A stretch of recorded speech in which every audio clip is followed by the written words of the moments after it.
We were mixing Rain People in 1969, and we were fighting a terrible deadline because the mixing equipment that we had bought this was the first time out of the gate for this equipment, which had been imported from Germany. And there were all kinds of issues with different voltages and stuff. And the building in which we were mixing had not yet been finished, so there was a great amount of plaster dust and unfinished carpentry around us. And we were working not in a real mixing theater, but in a large storage room that had been retrofitted with sound absorbent panels made of fiberglass. So a very improvised situation. There was no projector. We put the film on one of the dubbers and had a video camera and a prism so that what we were looking at was a television set with images from the film on it. So we didn't even have the finished film to look at. It was a very low quality video image. And the equipment broke down a number of times. We had to resolder various capacitors that were mismatched to the voltage. And we have to be on the plane at 8 o'clock in the morning to get the Magnetic Master to Hollywood so that an optical track can be made so that the film can go to the San Sebastian Film Festival in Spain. And it was 2 o'clock in the morning of that same day, and we were far from being done.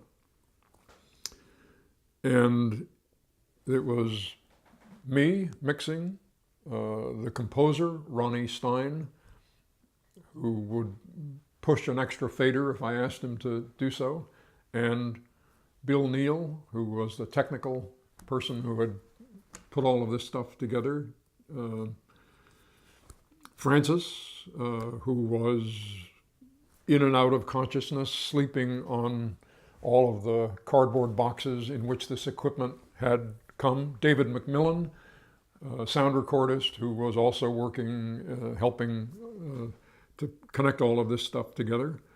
And suddenly at 2:30 in the morning, we all began to have what looked like, I'm sure, simultaneous seizures of fits of coughing, and it happened so quickly, and the hit was so instant that it was as if a piece of film had been jump cut, and one moment we were mixing the film, the next moment we were out in the corridor coughing and gasping for breath.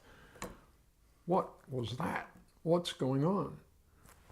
And we're disoriented anyway because we've been working for 36 hours straight, and it's 2:30 in the morning and we have to be done by 8 o'clock. So after about 5 minutes, one of us, Dave McMillan, went back into the room, and he got hit again, and he came back out. There's something in the air in that room that is causing this problem. Let's get a fan. So we got a big fan from somewhere and started blowing the air into the room.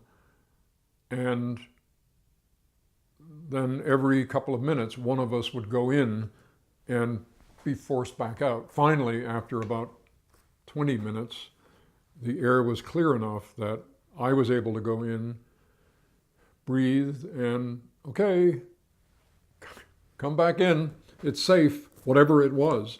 We didn't even know what was going on, and we just had to keep mixing. So at 3 o'clock, we started mixing again, and luckily, 5 hours later, we were able to be on the plane with this Magnetic Master heading to Los Angeles.